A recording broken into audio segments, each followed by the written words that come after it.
Hey guys, wow, feeling a lot of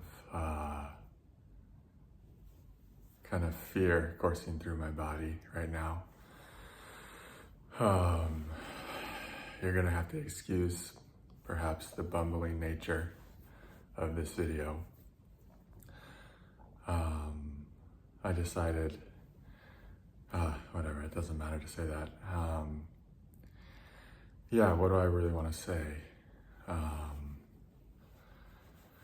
These are really good for me to move fear when I just push play without thinking about it and promise myself no matter what, I'm just going to post it first take, who cares, and then just keep moving forward and not think about it.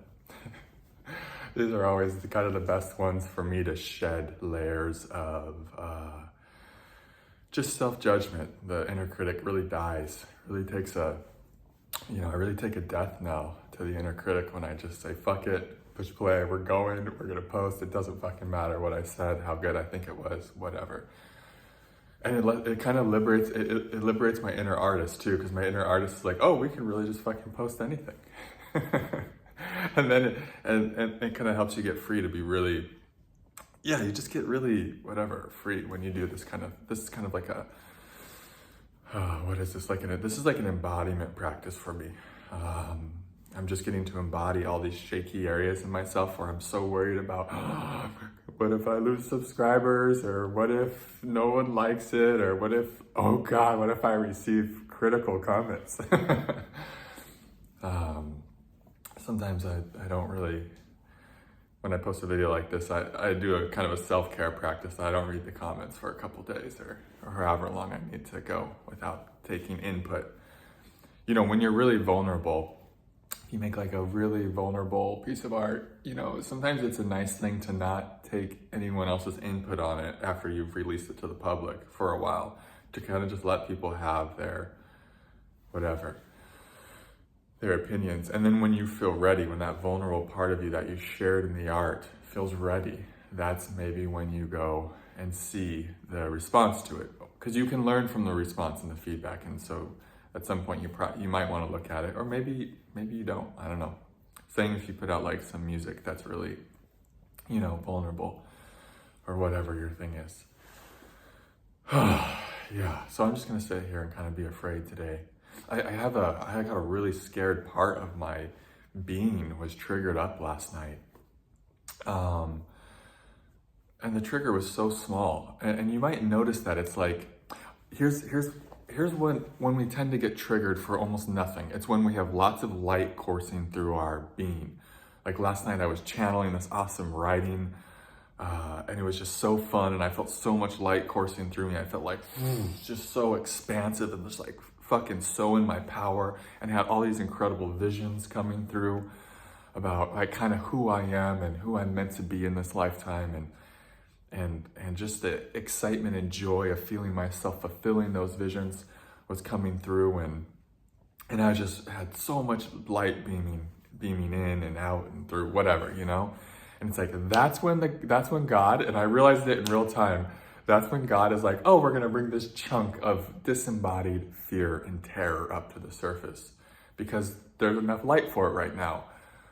And that's when I was like, geez, I didn't even, what you would call a trigger wasn't even a trigger. And I was like, why is this, why am I dealing with this part of me right now? And I realized immediately, it's like, because God knows it's time for this part. It's time for this part to be seen. There's so much light here that's when things, deep stuff can come up, is when we're really in the light. And so some people can be really in the light and in the flow, and then all of a sudden they just are just kind of encountering something really gnarly and dark and heavy, and they can kind of think, what did I do wrong? I was doing, you know? It's like, no, you're doing everything right, and that's why you're getting to meet these parts of you. It's like, you want to be fully embodied in all of these areas within you. And so I had this really disembodied part of terror come up. It felt like such a young child. It just felt so innocent and so like almost pre-verbal or something. It was just like so scared, and it could point to something so random and small about why I was scared, but it was like, no, I could realize, no, this part's just scared. And if it wasn't that thing it was pointing at, it would have been that thing or that or that. And so notice that if you've got, and we all have lots of light coursing through you at all times, whether you feel like it or not. Sometimes you just get super veiled by lots of darkness. So it can seem like you don't have a lot of light soaring through you, but notice those times when you can really feel it. The wind just opened the door and paid us a visit. Notice those times where you can really feel it, like all this light. It's like that's a lot of times when big chunks of darkness are going to come up to be digested by your system, because you have the capacity to do it then. Let me shut this door. It's kind of bothering me, the wind.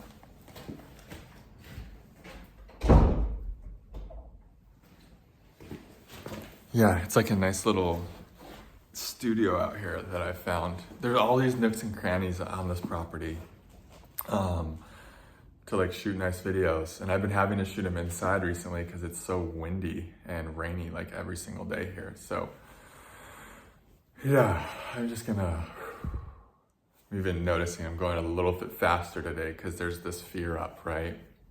And that's sometimes how we integrate fear, is we kind of go a little faster and just kind of, it wants to move. Fear wants to move. So I'm moving more. It's like talking a little faster.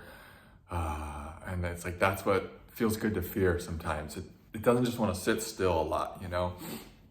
So like authentic movement practices are really good ways to integrate this terror within your body. Yeah, and it's like staying in your power for the terror too. That's a big one. Sometimes it's like we can, like say you're in a grocery store. This is, I don't know, this is a random example, and you're feeling good and you're feeling in your power.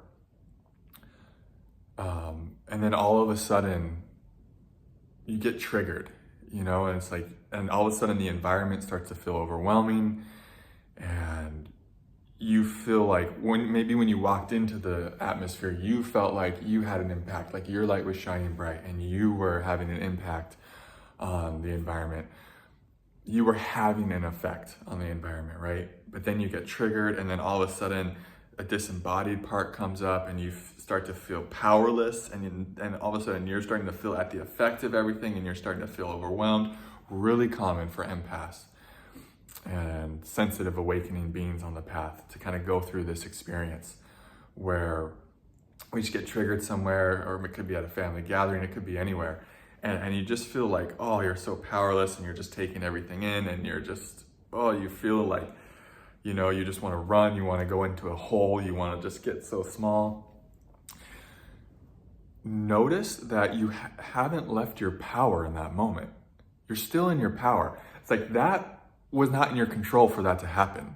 It's like life just triggered up a disembodied part of you through whatever circumstances you're facing. So even though you're feeling powerless, you're still in your power. Now, if that's happening and you kind of go to your cell phone and you start scrolling, or you go, you know, whatever, to some addictive habit that you know isn't good for you, that's when you give up your power. That's the moment you give up your power. But the moment where you're triggered, like I noticed that within myself last night. I was somehow I got triggered. This disembodied part came up. I felt powerless. I just wanted to crawl into a hole. I felt like everything was affecting me. You know, I didn't feel boo, boo, boo, like embodied and just strong. I felt just kind of weak. And but I noticed I wasn't going to my phone. I didn't turn my phone on. I just was with it. I was with it. For just a few minutes, I went to watch some YouTube to say, maybe I need a break from this. Try to consciously give myself a break. But I was like, no, that's actually not, that doesn't feel good. And so I noticed how, and I was really praising myself inwardly for like how good I was doing for staying in my power, even though I felt powerless. Like I wasn't going to addiction. I didn't go eat some sugar or something. I didn't just go mindlessly scroll. I stayed with, it can be so hard to stay with that disembodied part of terror when it's triggered up, no matter how it's triggered up or how God uses circumstances to do that. And it's like so beautiful You know, that's like the deepest level of power right there, is having the power to be with difficult sensations and energies and feelings without running from them. It's like, that's the highest form of power. And then you're with them, and then they start to integrate, and then you become embodied in that place that was once disembodied, and then you feel more fortified again. You feel powerful again. That's the way to feeling really powerful, is to allow yourself to go all the way into the feelings of powerlessness. To really go into those places where you feel utterly helpless and hopeless and desperate and at the mercy of life and at the effect of life. Just to be with those places and be with them. It's like, that's the pathway, that's the doorway into feeling, into experiencing more of your power than you've ever experienced before. But that's a fucking hell of a walk, right? That's a hell of a doorway to walk through. That's a hell of an initiation, because the first thing we want to do when these terrified, disembodied parts of us are triggered up, the first thing we want to do is give away all of our power and run from it and say, fuck this, I can't be with this. This is too much. This feels too uncomfortable. This feels too unsafe. But a good friend of mine that I go to retreats with once, Martin, reminded me of this fact. He said something really beautiful. He said, you're now safe enough to feel these unsafe feelings, to feel this unsafety within you. It's like, you have the power, you have the innate safety now to be with what feels unsafe within you. And that's all that was happening last night, is this part that just felt so unsafe, just in general, was gonna point to anything it could find to tell me why it felt unsafe, just so it could come up and be seen. Had nothing to, getting so many chills saying that, had nothing to do with anything else except for this part just wanted to come up. It wants embodiment too. And so that's the gift you can give yourself when these parts of you that feel powerless, that feel completely unsafe, that feel terrified of everything, the gift you can give them is to just stay in your power and to be with them. And if they want to move. Like, look for healthy ways to move through them. If you can't just sit with them, that's totally cool. Pull out the yoga mat, right. Let them sing a song if they want to sing a song. Go out in nature and just like get in the fetal position under it. It's like, sometimes these parts like embody them. Sometimes they just want to get so small. I curled up in a little ball last night. That's not giving your power away. You know, that's actually moving with life. Moving with life is with how life is trying to bring all of you back into the light. It's like no parts of you get left behind in this process. It's like, yeah, you might be feeling big and powerful and expansive one moment, but then the very next moment, like, there's another part of you that's like, hey, I want to join the party. Hey, I want to feel powerful. Hey, I want to be the light too. And so when you're getting really strong and really powerful and you're really in your light, all these other parts of you are going to start coming up and be like, hey, can I be a part of this? Can I join? And so celebrate it when you're feeling amazing, and then all of a sudden a terror storm comes rolling through. Celebrate that, oh, another part of me is coming to join the party, is really wanting to be here too, is wanting to be integrated, is coming up out of the shadows and saying, hey, me too, don't forget about me. Yeah, so that's the video today. Thank you so much for your support. Thank you for being here. Sending you all so much love. I will see you in the next video. Namaste.